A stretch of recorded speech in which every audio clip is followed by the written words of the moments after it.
why I did this class for you guys is because of your persistence. I know I said no 7 times, and you guys constantly persisted, and that's exactly why I said, okay, fine, we got to do it. If they're really hungry, then we'll do it for them. So that's the only thing I want to award you for, your tremendous persistence. This is exactly what we need in life. We need a lot of will and a lot of desire. So first of all, if you can save one soul, especially today, when we're dealing with 60% intermarriage, and we're dealing with so many lost kids. I myself own rehab centers, and I can give you testimonials from here to tomorrow of how many people got involved in drugs and at a young age because of lack of self-worth or because of recreational, and their whole lives today, they're fighting it today. So first of all, Chazaka Baruch. It's very important to relate to people on their level. It's very important. That's why I'm not a rabbi myself. I'm a regular businessman, and I'm able to answer a lot of questions that people would probably be embarrassed to ask rabbis, and without any judgment. That's what I really like. And again, I'm not a rabbi whatsoever, nor do I want to be a rabbi. It's not my thing. No, thank you. I'm in my own lane. But because I like to be able to relate to people. I like to be able to speak to people about their issues and be real instead of trying to dry things under the rug. So today's class, basically, I wanted to discuss, I understand this class is predominantly for teens. So I wanted to discuss maybe 10 to 12 issues that I would say that if I was a teen, I wish I would have learned. And 10 to 10 issues that I learned the hard way. And what would I say to myself? Right now I'm 42. What would I say to myself as a teen today that could help me save the mistakes that I probably have today? Obviously at 23, 24, I was dating non-Jewish girls. I was throwing clubs in South Beach.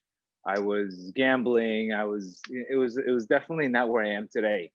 And I definitely when you grow up 20s in Miami, you have a get rich or die trying mindset. And, it's just, everything's about show and everything's about, money and life and these things. So that's why I really want to speak to you guys and really give you knowledge and really give you perspective, give you, things that you could really save right now that are going to save you tremendous amount of pain. And that's really what it is. A lot of my teachings are based on Rab Nachman. A lot of my teachings are based on psychology. We try to combine a couple things. After the classes, we'll do some Q&As after. But again, take notes. These are around 10 to 12 concepts that are vital. These are 10 things that, 10 to 12 things that can help you so much with development. Number one thing I want to talk about is delayed gratification versus instant gratification. Unfortunately, today you see a lot of people use YouTube video stars, or you see, Instagram models, or you see these, they put a couple pictures. Everybody wants to be famous really, really quick. And what happens is if you try to living a life of constant instant gratification, you're going to end up suffering very tremendously. The reason why is because one time it's going to end. The show is going to end. And the greatest way to describe this is that Walter Mischel had a marshmallow experience. And what did he do? He tested two types of kids. He gave one kid one marshmallow, and he told another kid, listen, if you wait 20 minutes later, you're going to have 2 marshmallows. So what happens is they track these kids down their whole life. And the kids that took the marshmallow right away, they were less successful in life. They had more addictions, had less health problems, had more tendencies to want things fast. The kids that were able to wait 20 minutes for things, they were able to be much more successful across the board. So you have to be able to have delayed gratification. This is called in Kabbalah building a vessel. Because what happens is if we get too fast, for example, you see all these reality stars. Can everybody hear me? Can everybody hear me? Just want to make sure. Good? Perfect. You see all these reality stars. At the end of the day, they end up becoming nothing. You see a lot of people that they get famous quickly, and next thing you know, what do they have to show it now? So we never want to get things fast. You want to build a vessel, because if you get things fast, it's going to go fast. And once it goes fast, the crash is fast. So we want to focus on delayed gratification, start loving the process of things in life, and stop running after the prize. Start loving the process. There's a process to everything. and stop going running after prizes. Because what happens is when you're younger, all we want to do is prizes. Get me this. This is going to make me look better. This is going to make me more popular. This is going to make me this. And what happens is at the end of the day, that race is going to run out, and you're going to crash very hard. So again, focus on delayed gratification, even with work, because all of a sudden the kid gets into school, next thing he goes to college, he gets everything. Next thing you know, he goes to his first job. Okay, you have to start out working as a minimum wage, or you have to start out for entry level position. No, I'm not entry level position.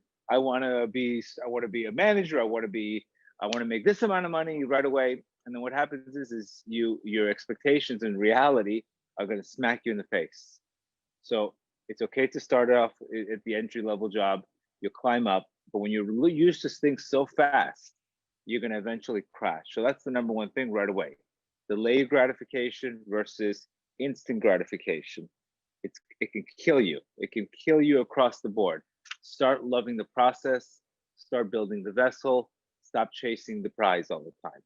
That was the one thing that I told myself. The more patient I am in things, the more I succeeded in things. The less patient I was in things, what happens is I wasn't ready for it, and it ended up crashing, and it ended up falling tremendously.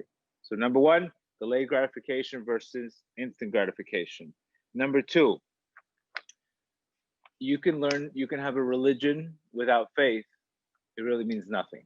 Religion won't change your life, but faith will. It's very important to have both. You have to have religion, but you have to have also faith. Because what happens is if we don't combine them both, it's just you're focusing only the mind without the heart. So Emunah, faith, is the belief that everything's supposed to happen for your benefit. So you're going to get a lot of setbacks in life. You're going to get a lot of things you don't understand. You're going to get a lot of things that are not making sense to you. For example, we know from Yosef Atzadik that when he was sent to Egypt, he was sold by his brothers. At the end of the last line, he tells his father, I was not sold here. I was sent here. So the whole point is life is happening for you. It's not happening to you. Your creator wants to bestow kindness on you. He wants to give to you. He loves you like a father. But what happens is if you're going the wrong direction, he's going to wake you up. And we have to understand that any trial, any tribulation, any things that are, it's a wake-up call. Again, I relapsed 7 times gambling. Believe me, I had more wake-up calls than you can imagine. So we want to focus more on recognizing that everything that Hashem does is for your benefit. Don't think that your father's out to hurt you. He has high expectations from you, but he also is very warm to you. He's warm. He helps us get up when we fall. He helps us with our challenges. Yes, he expects a lot from us, but he also is there to help us get up every single time. Like the pasuk says, you're going to go to sleep crying, and you're going to wake up singing. That's the story of our lives. There's times that we're going to go to sleep crying, but in the morning we wake up singing because Hashem gives us that new arousal of emunah, the new arousal of new. So don't expect just to have clarity in life. You're also going to have the same thing. You're going to also have a state of constriction. You can't have expansion without constriction. Remember, if Hashem created the world where you would play soccer, you wouldn't have a goalie, or you would never get rewarded for the challenge. So the challenge is what builds you. The challenge is what makes you. The challenge is what makes you prove that you have faith in life. So it's number 2. Life is happening for you. It's not happening to you. Don't be a victim to life. Be a co-creator. It's number 2. Number 3, many times I see guys or girls getting into relationships early in their relationships, early in their lives, and their relationships don't go sour. And what happens is they take their failure personal. And we need to understand something very clearly. Sometimes God has to break your soul, break your heart to save your soul. Many times you're going to be in a relationship, it's not going to work out, it's for your benefit. And you're thinking, oh my God, the reason why she doesn't like me, the reason why he doesn't like me, I'm not pretty enough, or I'm not successful enough, or I'm a loser, or whatever you want to tell yourself. There's reasons why specifically in life, Hashem does not want specific people in your life.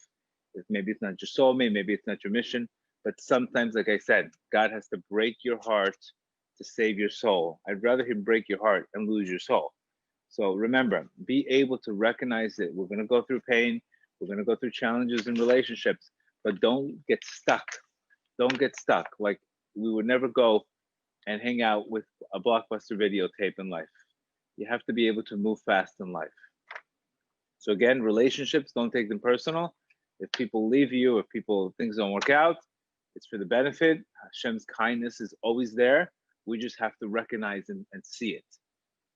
4, resilience. Resilience is probably one of the most important things. Resilience means being able to get up quickly after the challenges. The way the world was created was first darkness, then there's light. You're going to have a lot of obstacles in your life. You're going to have a lot of situations that are they're going to overwhelm you. And as a teen, you can build this. As a teen, you could start building resilience. You could start building the ability to get up quicker. The more humble you are, the more quicker you're going to get up. The less humble you are, the more you're going to say, why me? So it's very, very important that you're not going to understand everything in life. You're not going to understand. There's things in life where you're going to have to just close your eyes. That's exactly why we say the Shema. We say the Shema with our eyes closed. Because in life, you're not always going to be able to see things clearly. And that's why Hashem wants you to depend on him. Close your eyes sometimes. That's what Emunah is for. Emunah is at night. Shema is at night. When we say Shema Yisrael, what are we saying? We're saying that the God of Yud Ke Vav Ke and Hashem Elokim is one. It's all one. And that requires Emunah to be able to sing on a good day and to be able, obviously, to have that concept. So resilience is what's next instead of why me. That's the key. The key is we don't want to get stuck years and years of therapy because we're always taking things personal. We want to be able to say, Hashem's doing it for my favor. What's next? What do I need to learn from next? Failure is part of life. Number 5, it's very, very important that you start building a mindset at this age. It's very important that you get up as early as possible. Specifically, you get up early as possible, put on tefillin and pray, because you want to take advantage of the opportunity. What happens is successful people wake up early. They wake up early. They wake up to instead of avoiding life, they wake up to approach life.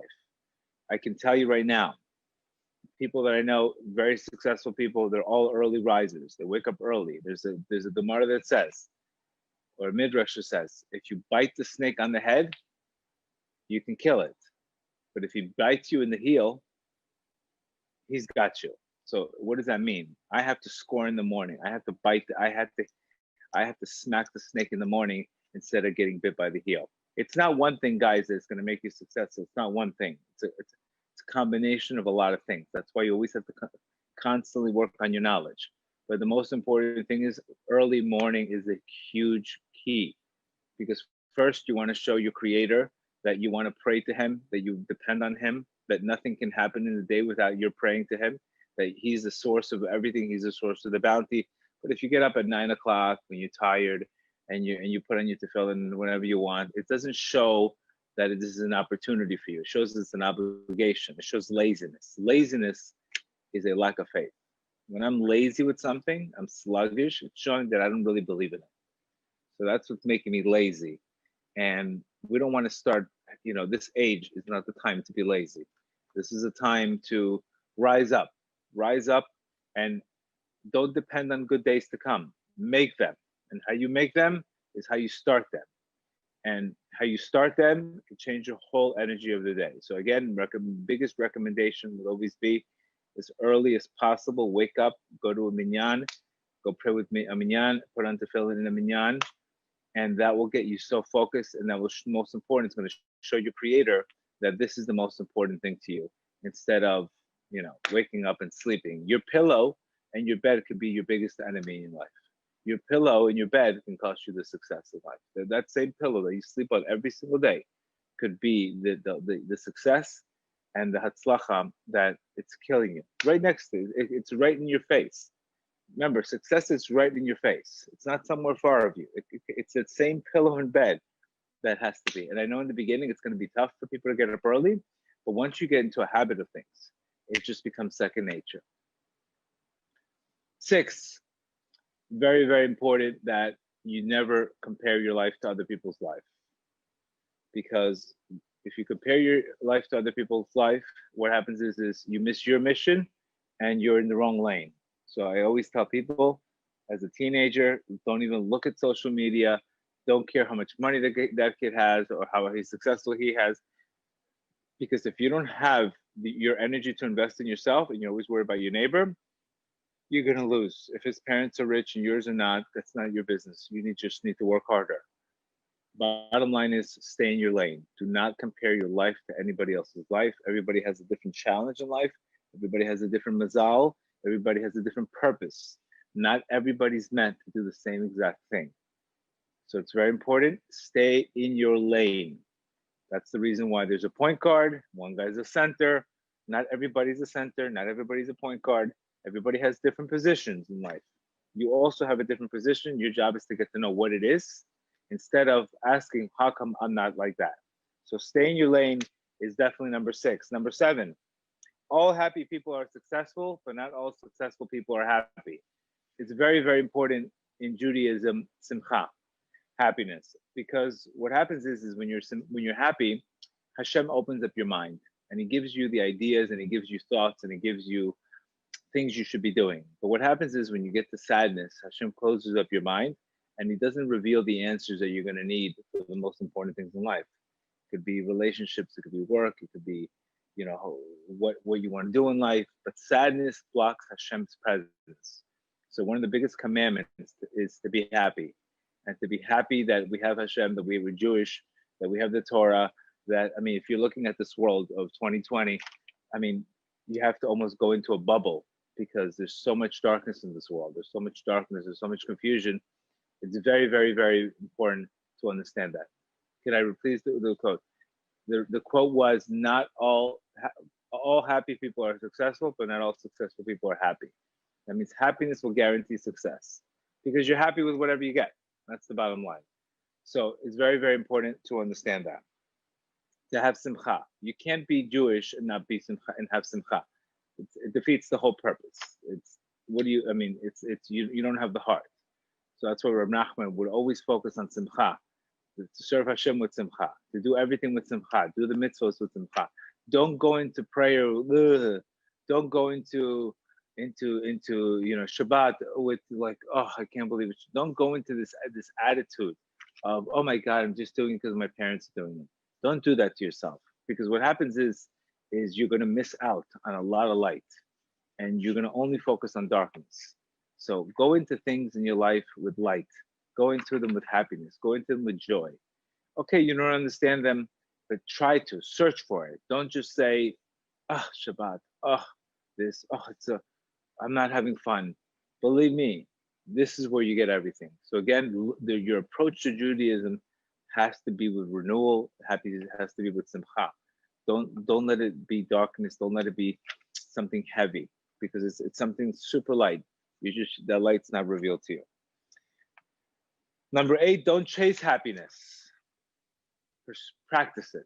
It's very important in life. We always think, if I got into the yeshiva, if I got into that school, I'd be happy. If I dated that girl, I'd be happy. If I got that car, I'd be happy. If I made this money, if I this, happy. Then you're always chasing something in life. And that's what the Yetzer Hara does. It always tells you, listen, this will make you happy. And then once you get it, then you need something else. So you have to recognize in life, we want to practice happiness instead of chasing happiness. As teenagers, we want to say, you know what? How do I get more? How do I attract more better things in my life? I have to show Hashem I'm happy with what I have. When you show people how you have, basically you're sending a signal in heaven, and they're going to give you more. But when you say there's nothing, I never get anything, I never get anything, what happens is you get more things taken away from you. So it's very, very important that if you want more, you have to be grateful. And the more gratitude, the more abundance you're going to see, the more opportunities you're going to see. The less you're going to see. Number 9, pain management. We're all going to go through some kind of pain, rejection, etc. It's very important that you use pain to get you closer to your creator. Don't use pain. Don't take pain and numb it and with all kinds of substances or suppress it. Yes, we all have pain. It's part of life. Take that pain that you have and get it closer to your creator. Don't let pain be. Don't medicate yourself with marijuana. Don't medicate yourself with food. Don't medicate on anything. You have pain. Talk about it. Express it. Speak to your parents. Speak to your friends. That's why we all have it. Everybody has some kind of pain. Everybody has some kind of struggles in their life. And the people that basically they numb the pain, they never grow. Because what happens is pain is supposed to turn into growth. How? By accepting it and by dealing with it. It turns into growth all the time. But if we don't use it properly, that pain ends up becoming we become victims to that pain. We never let that pain out. We suppress that pain, and then we never end up getting the growth or the lesson from that pain. So it's very important what you do with the pain. So any kind of, this is how championships are made, from pain. So any kind of pain that you have, don't take it. Again, use that pain to get closer to your creator. Use that pain to get to drive you. Use that pain to make you into the person you're supposed to be. Don't ever take pain and numb it and suppress it. Because like I said, people start smoking. Next thing you know, it leads to pornography. And next thing you know, it leads to other drugs. And it's just a horrible lifestyle. When you see 18-year-old kids, 17-year-old kids smoking, watching pornography, they ruin their whole lives. They ruin their brain. They don't even have a brain anymore. Their brain is gone. Especially, God forbid, people watching pornography. What happens is your dopamine receptors, they go so high to 200%, 300% dopamine. Then what happens is you can't come down from that.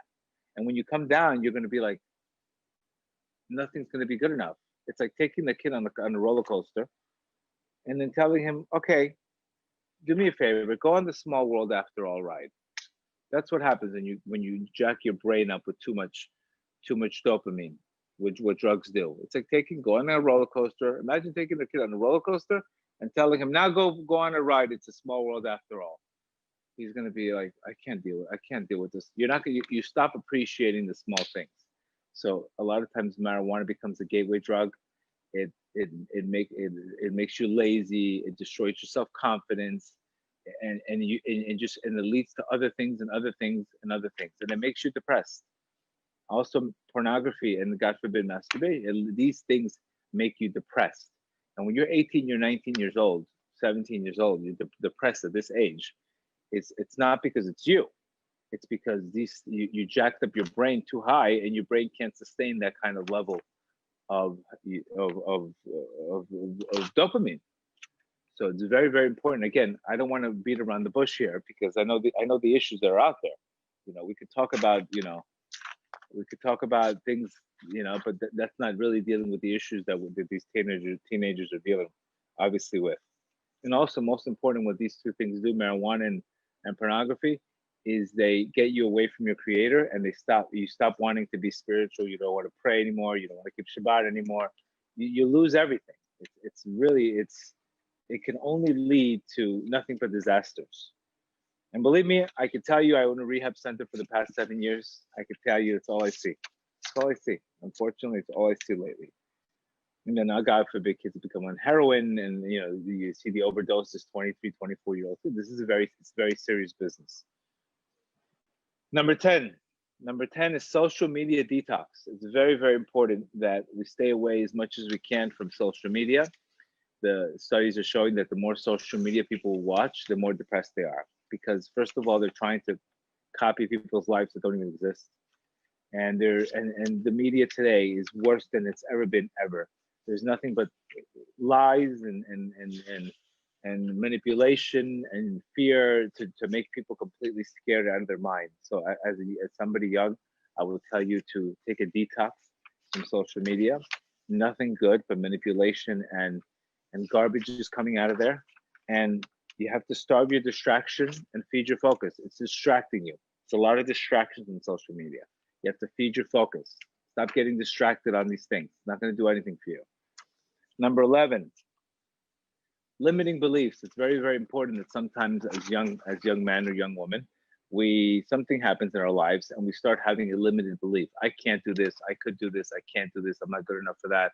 I'm not as smart as him. I'm not good at that. And I compare this example to an elephant. The way an elephant is trained is they tie a rope to him when he's younger. And what happens is when the little elephant pulls the rope and pulls the rope and pulls the rope, obviously he says he quits, because what happens is he keeps on pulling, and he can't do it. So what happens is when he becomes an older elephant, you could see, if you go to the zoo, you see an elephant and you see a little Indian guy with a rope. And you could say, how in the world does this elephant How in the world is this elephant hanging out with this Indian guy with the rope? It doesn't make absolutely any sense. It's because what happens is when the elephant was younger, it believed that that's all it could do. So sometimes in life, we take these belief systems. We have situations in our lives that they defined us. They made us who we are, and we started telling ourselves, "I'm this, I'm that, I'm this," and it's exactly about like that. The elephant. So what you have to do is you have to take all these little beliefs, all these limitations. I'm not good at school. I'm not smart enough. I'm not good looking. I'm not pretty. I'm not beautiful. I'm not all this. Get it out the window. It's a limiting belief. It's not reality. It's something that you invented. You created a story and it defines you. And what happens is if you have these stories, then you're never going to take on new things. So it's very, very important. Get rid of limited beliefs. Even if your parents told you you're not good enough, even if your friends told you you're not good enough, all of this is garbage. It's nothing more but a limiting belief, and we have to completely divorce these limited beliefs, and we have to marry our true selves. Number 12, and the last one, is you have to be careful not to hold in things in life. A lot of things, unfortunately, people have situations happens in life. You have to go and maybe speak to a therapist or speak to a friend or speak to parents. But the worst thing we could do is hold things in. Because if we hold things in, and we constantly hold them in, and they constantly repeat themselves, and then all of a sudden they accumulate, it can unfortunately affect our future. It can, because all of a sudden we can go into jobs, we can go into relationships with a lot of baggage that we had when we were younger. So whatever you have that's in your heart, whatever the have that's bothering you, is very important to give it meaning, to talk about it, whether it's with a therapist, whether it's a friend, but don't be shy. Don't. The worst thing is to do is keep it in. Because the more you repeat something, the more it becomes your subconscious and the more it defines you. So again, don't keep things in, let them out, speak to your parents. If it's happened in your life, I can't tell you how many times you see kids today, they've held things in for years and it's hurt them and it's made them sad, and you have to let it out. We all have, that's why our creator gave us friends. That's why our creator gave us therapists. You have to really let these things out.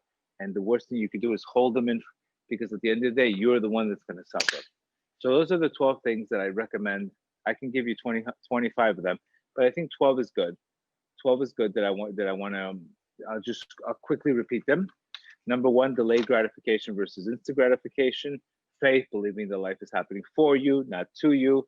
3, relationships. Sometimes Hashem has to break your heart to save your soul.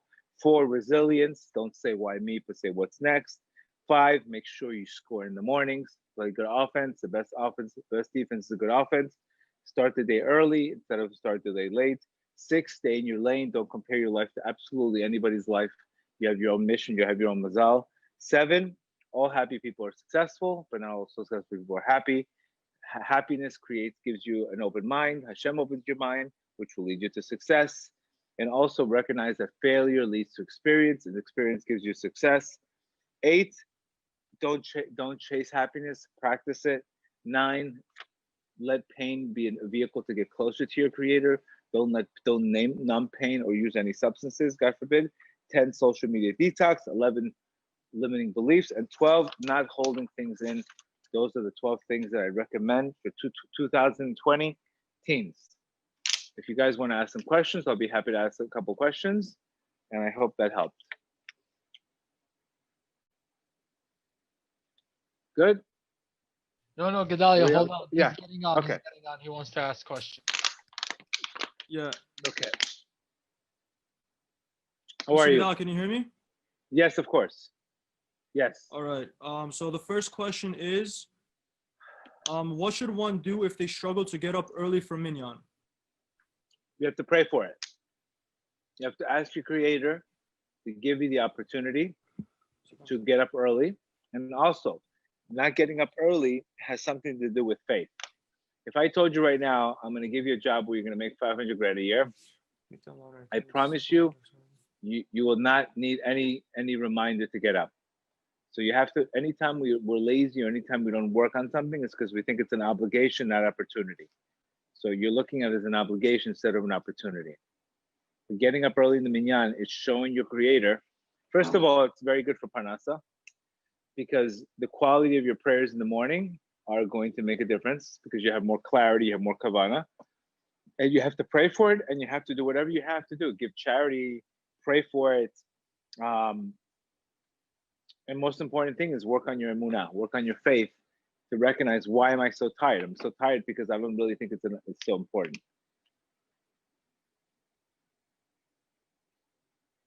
Next. All right, next question is, how do you practice happiness?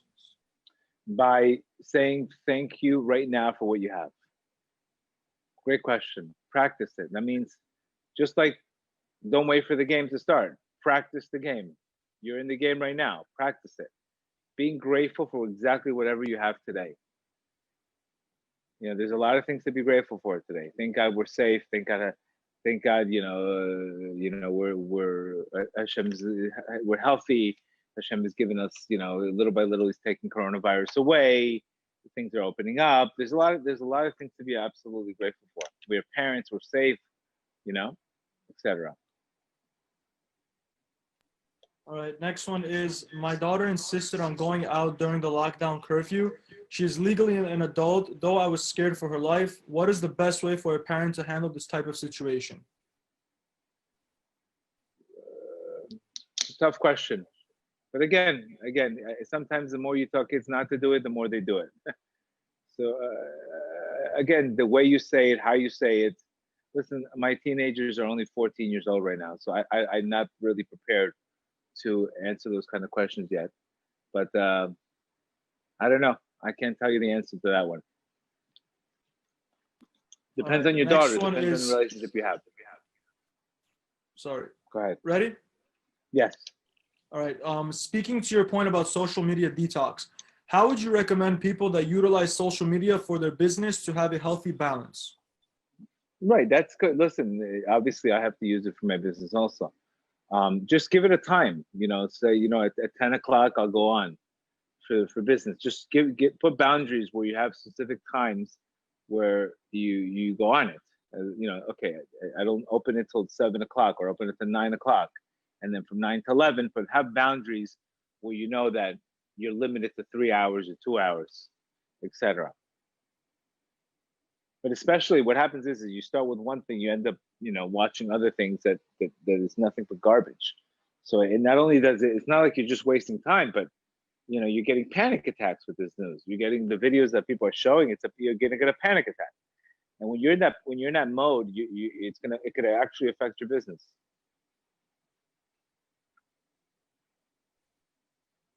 All right. I would say boundaries is the question. Next one is, what should you do if you feel your whole life is a compilation of bad choices? How do you turn yourself around mentally and emotionally? How does someone build their self-esteem if they feel there is genuinely nothing to be proud of? Right. So what happens is he's looking at the failures and he's taking it personal. So in life, you have to say either you win or learn. Take those failures and recognize that they're lessons. Also, if you recognize that there's probably something you're doing also that's causing you to make those bad choices. It could be smoking, drugs. It could be, watching. There's could be another factor there that's causing you to God forbid, affect your mazal. So there could be the difference. I gotta understand a little bit more about the person's lifestyle.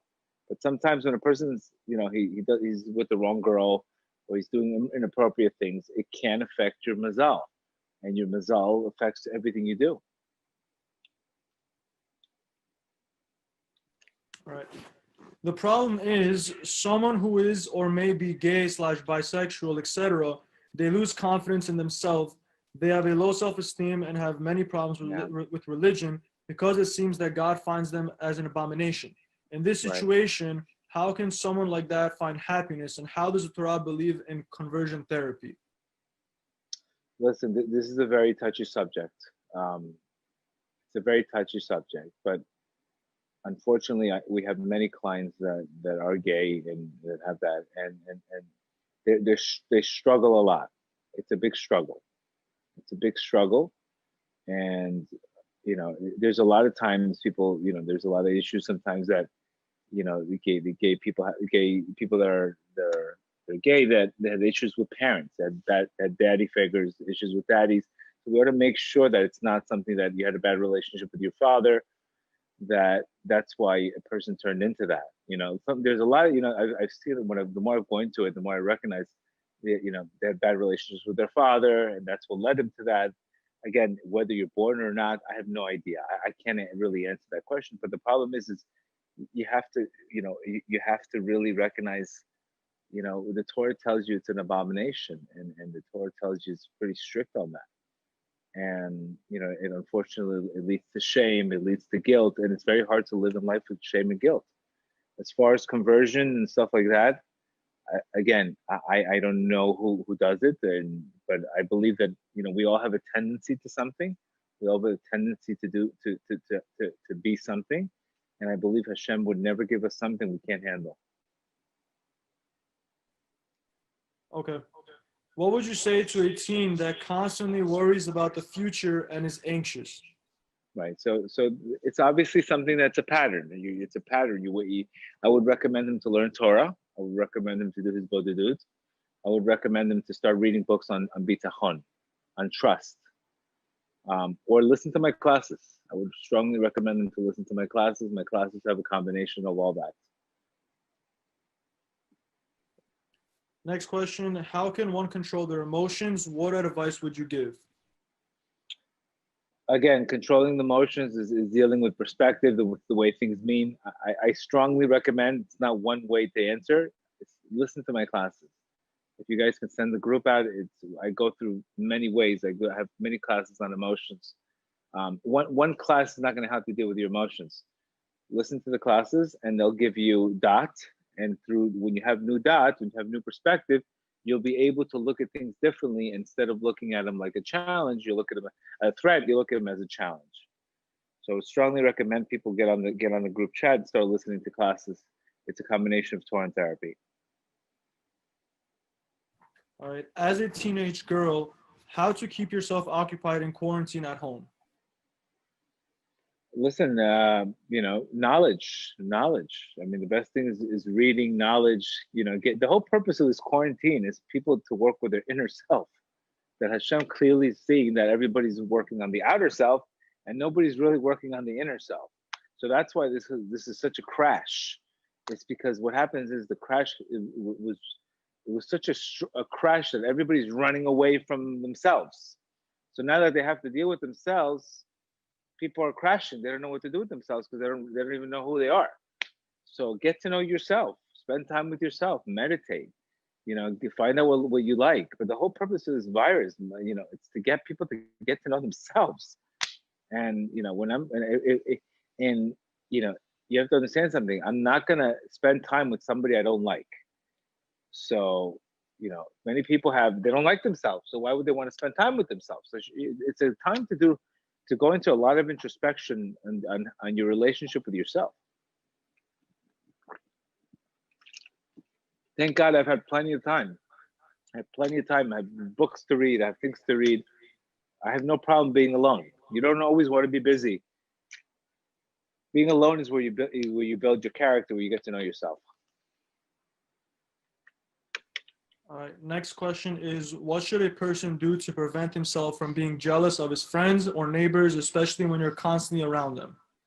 Right. So again, it's being jealous of somebody and being envious of somebody. It's clearly showing that person is lacking faith and that he believes that Hashem is limited. Because the more I recognize that Hashem is great and Hashem can provide for everybody, why would I care if he has? You understand? So the problem is that person has a very limited mindset. Because if you recognize that Hashem is great and Hashem is abundant, he could provide 20 times to anybody. But if he thinks he's limited and he can only give a small trickle, then he's going to be jealous that other people have. So we tell him to change your mindset. Change your mindset to recognize how great Hashem is. That he's not limited. It comes from a stingy eye, from a very low emunah. Just to work on his emunah. I am always jealous of everyone around me, about people that get attention without even acting, people who are pretty. How do I go about working on my inner security to stop feeling this way? Right. I strongly recommend every teen out there to listen to my classes, because these are the if you just listen to the questions, but these are the habits and these are the questions that are going to be formed, and it's going to create your identity. So it's very important to get to know yourself, to learn, to understand, why am I jealous? Ask yourself, why am I jealous? I go through it in all my classes, and it's all the root of all this is a lack of faith. And and once you recognize, because if you don't change your thinking at this age, you're gonna develop this mindset at 23, 24, and you're gonna go into a marriage jealous, you're going to go into a business jealous, and the whole time in life, you miss out on everything. You'll miss out on absolutely everything. You'll miss out because you never think you got enough. How do you recommend a guy to combat the urge of spilling seed? Right. I would say Tikkun HaKlali. There's a psalm say Tikkun HaKlali. It's 10 Psalms of Reb Nachman. It's able to put that seed back in the place where it's sent. And also you have to understand that spilling seed, one of the things it does is it destroys your parnasa. It destroys your energy level. It makes you have brain fog. It's not good financially. It's not good for relationships. It screws up your confidence. Other things it does is it takes away your energy. It leads you to shame. So you have another 5 or 6, 7, 8 things. The reason why a lot of people do that is because they're very depressed, or they're looking for a way to release their emotions. But I would strongly recommend listening to my classes. I have a class on Tikkun HaKlali, and you could start reading Tikkun HaKlali. Listen, I was there when I was 23. I was dating non-Jewish girls. I was there. I'm not judging. I'm telling you, I was there myself, and I was completely depressed. And the real me was never out there. Whatever you guys went through, been there, done that. So there's no judgment here. I don't know anybody in this age group that's probably not going to go through some kind of situation like that. What would you say to overthinkers who have accepted that they cannot handle their thoughts and literally ignore them and distract themselves from thinking deeply and into their own head, because it really could be too overwhelming for this person? Right. Again, my classes, I talk about that all the time. You have to get on the group chat. It's not one class that's going to help you. You need to be on a constant. You need to be searching for knowledge. Get on my classes. I talk a lot about feelings create thoughts. When you feel something, all of a sudden that's going to pop 1,000 thoughts. What you have to do is you have to let go of the feeling. But again, let this class be an introduction to get everybody on the group chat. And let's get everybody to listen to classes, in which it's therapy, it's Torah, it's everything in one. Dating, money, etc.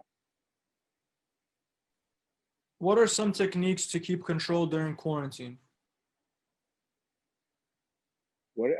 Take this time to be able to, work on your health, exercise, take the time to read books, take this time to, obviously New York, what you guys have in New York is, we don't have the same challenge as bad as New York, but you guys are going through it. I can't even imagine. It's a very difficult time in New York right now. And you have to really, really be grateful that what Hashem's done. But again, spend as much time as you can reading and getting knowledge. So when this thing is over, you become a new person. What types of books do you recommend to connect to Hashem? Start with the Garden of Emunah, Garden of Gratitude. Start with those, I would say. Garden of Emunah, Garden of Gratitude. I would recommend that for his teenagers today. How can a man be confident if he has been consistently let down by girls? How can he have a positive dating mindset? Right. So there's a reason why he's been let down by girls. It could be that he's too pushy.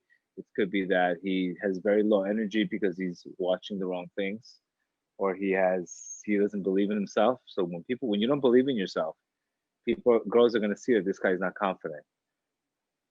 Strongly recommend listening to my classes. You have to build your confidence. It's something you build. Something you build.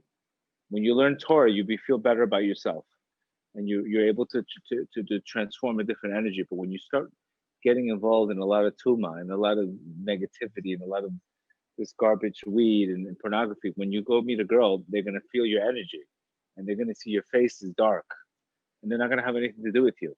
So then what's going to happen is you're going to see constantly people that are going to reject you, and it's going to kill your confidence. And you're thinking this because you're confident, and it's probably from other things you're doing. So that's why it's very important that there's a lot of questions here, but we have to get to the core issue here. Why am I doing that? Why is that? There's other reasons why you're doing it. Okay, we'll ask 2 more questions and we'll be good to go. Please ask that question. All right. What do you think about gap years after high school? But what? What do you think about gap years after high school? I don't know what that is. Okay, it's the yeshiva. The year after high school, they go to yeshiva or they take a break for a year. It can't hurt. It can't hurt. I would probably do it. Anytime you have a chance to go to Israel for a year, take the chance. Will a mixed dancing wedding spiritually ruin a relationship? I can't answer that question. Depending on the relationship, depending on the people. I really can't answer that question. This last one. All right. All right. 2 more, 3 more? Yeah. All right. Ask your local rabbi for that one. I often get into my own head about the people that have hurt me, and it really gets me down. I try to talk to myself and direct my mind to more positive thoughts and say that Hashem knows what's best for me. But when I feel like I'm avoiding the pain and just pushing it down, I don't know how to think and how to go about this to stop making me feel this negativity. Right. Well, the bottom line is Hashem created a Yetzer Hara and He created a Yetzer Tov. So the Yetzer Hara makes everything about you. So when we take things personal in life, it's because it's the Yetzer Hara that's doing the damage. But my soul doesn't take things personal. When I feel negatively about myself, it's because the Yetzer Hara is affecting me. I'm not aware that the Yetzer Hara is putting thoughts in my mind. So that's what our job is to do, is to recognize, be mindful what the Yetzer Hara is and what the Yetzer Tov is. Negative thoughts are the Yetzer Hara, positive thoughts are the Yetzer Tov. So you need the Torah itself is the most empowering tool to help you with all of these things. Again, listen to my classes. They will help you. I have classes on negative thoughts. I have over 800 classes. You can listen to the recent ones, and they will help you tremendously on every single question you guys have. If someone is gay/bi and they are starting to date a girl, should they tell her? If yes, at what phase in that relationship? I'm not an expert in these kind of situations, really. I don't want to. I don't want to guide you in that way. It's not something I know that well that I can really guide you. All right. And thoughts on a therapist versus personal rabbi? Sometimes you need both. Sometimes a person sometimes he has a clinical issue that he needs a therapist. But start with the rabbi. If the rabbi doesn't help, we go to a therapist. Okay, and that's the last question. Good. Guys, have a great night. Again, guys. Thank you very much, Mr. Gedale. Guys, you have your whole lives ahead of you. You have your whole lives ahead of you. The main thing is, guys, take it easy with the Zera Labatala. Take it easy with the marijuana. I'm telling you, it's the 2 things that I've seen the most damage from. It's going to damage everything across the board. We have a tikkun klali, something you could say every single day. You shouldn't have shame of what happened in the past. We don't care what happened in the past. You're not going to get judged for the past. But what are you doing now? And this is the time to build your whole life. All right, guys? Have a great day. Thank you very much, Mr. Gedale. Thank you, Breslov Power Classes, for everything. Thank you for everyone who was online today. Have a wonderful night. Bye-bye.